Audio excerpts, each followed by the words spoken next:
नमस्कार साथियों आपने हम आपके इस जागृति यूट्यूब चैनल में आपको आध्यात्मिक स्वास्थ्य संबंधी और सामाजिक जागरूकता के विषय में अलग अलग वीडियो के माध्यम से आप सब लोगों को संदेश पहुंचाते रहते हैं। आज हम चर्चा करेंगे गौ माता के ऊपर। आप सब लोग देख रहे होंगे, सुन रहे होंगे, आजकल बहुत चर्चाएं चल रही हैं। हमारे शंकराचार्य महाराज जी हैं, वो गाय को राष्ट्रीय दर्जा यानी राजमाता का, राष्ट्रमाता का दर्जा देने के लिए उन्होंने एक मुहिम छेड़ रखी है। पहली बात तो हम आप लोगों से ये कहना चाहेंगे कि क्या ये मुहिम सही है, क्या हमारी गौ माता को राष्ट्रमाता का दर्जा मिलना चाहिए, तो इसका कमेंट में हमको जरूर आप बताएं। और जहाँ तक मेरा मानना है, मैं बहुत विक्षिप्त होता हूँ, इसलिए मैं आज ये वीडियो बना रहा हूँ। गौ माताएं सुबह से ही घर घर में घूमना शुरू कर देती हैं, गली गली में घूमना शुरू कर देती हैं, और जो दाहिने बाएं लोग कचरा फेंक देते हैं, उसमें कचरे में गंद में वो अपना भोजन ढूंढती रहती हैं। बहुत पीड़ा होती है। जिसको आज मुहिम चल रही है, जिसको मुहिम चलाई जा रही है राष्ट्रमाता का दर्जा देने की, वो गौ माता रिश्ता खाती घूम रही है।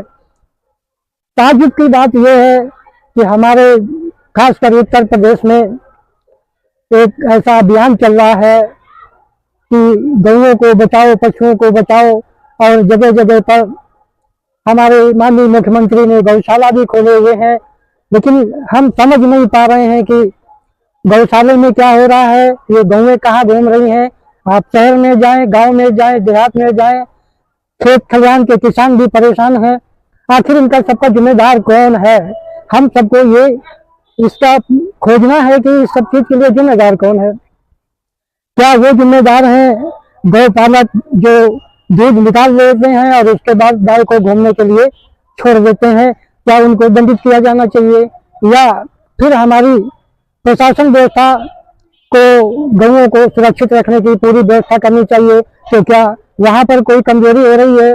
क्योंकि हम भी न्यूज और समाचार देखते रहते हैं, सुनते रहते हैं कि गौशाले बने हुए हैं, गौशाला में पैसा जाता है, भ्रष्टाचार हो रहा है, गौएं नहीं खा रही हैं, गौओं की सेवा करने वाले खा रहे हैं और गौएं मर रही हैं। जब भी जांच होती है तमाम घपलेबाजी मिलती है। तो हम ये वीडियो आप लोगों के पास तक इसलिए पहुंचाना चाहते हैं कि आखिर ये सब कुछ हो क्या रहा है। राष्ट्रमाता का दर्जा भी देना है, गौशाले भी बन रहे हैं, किसान जो पालते हैं वो उनको अपना खिला पिला रहे हैं, लेकिन वो बहुत सारे किसान अपना दूध निकाल के और उनको छोड़ देते हैं कि जाओ भाई बाहर से खा पी आओ। इस व्यवस्था में कहाँ गड़बड़ी है, कहाँ पे ये सही नहीं हो रही है? गौ माता की रक्षा सुरक्षा कैसे हो पाएगी? इसका हम सब लोग को मिलकर सलूशन निकालना है।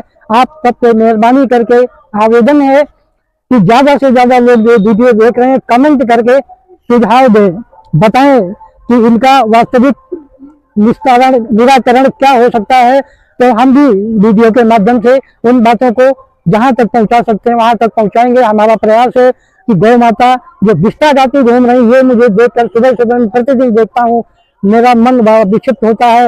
एक दिन हमने ये गौ माता को देखा, किसी ने उसके पैर के खुर में कुदारी मार दी, खून की धार बंधी हुई है, बहाती घूम रही है। हम अब पकड़ने भी नहीं दे रही है। हम 5-7 लोगों को इकट्ठा करके भाग के घेर घोर के उसको पकड़ के बांध करके किसी तरह जबरदस्ती उसके पैर में जो दवा डालनी थी दवा डाला, पट्टी बांधा, लेकिन उसमें 7-8 लोग लगे तब हम उसकी व्यवस्था कर पाए।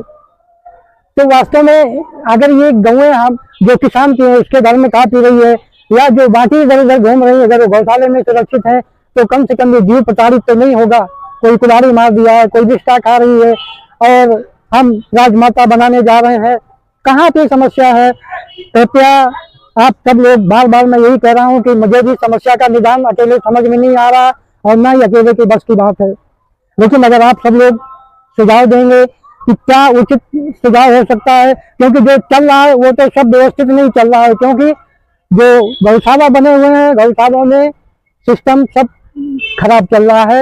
ये हम नहीं कह रहे हैं, समाचार पत्रों में, न्यूज में पढ़ते हैं, देखते हैं, वो हम आपको बता रहे हैं कि गौओं को जो राशन पानी सरकार की तरफ से धन पैसा मिलता है व्यवस्था के लिए, वो व्यवस्था वाले खाते हैं और गौएं मर जाती हैं, छुपा देते हैं, बताते भी नहीं है कितनी कम हुई कितना ज्यादा हुई। फिर जांच होती है, छापा पड़ता है, फिर दोषी ढूंढे जाते हैं, फिर ड्रामा चलता है और उसके बाद दोषी को क्या हुआ कुछ पता नहीं चलता। ये ऐसे ही चल रहा है।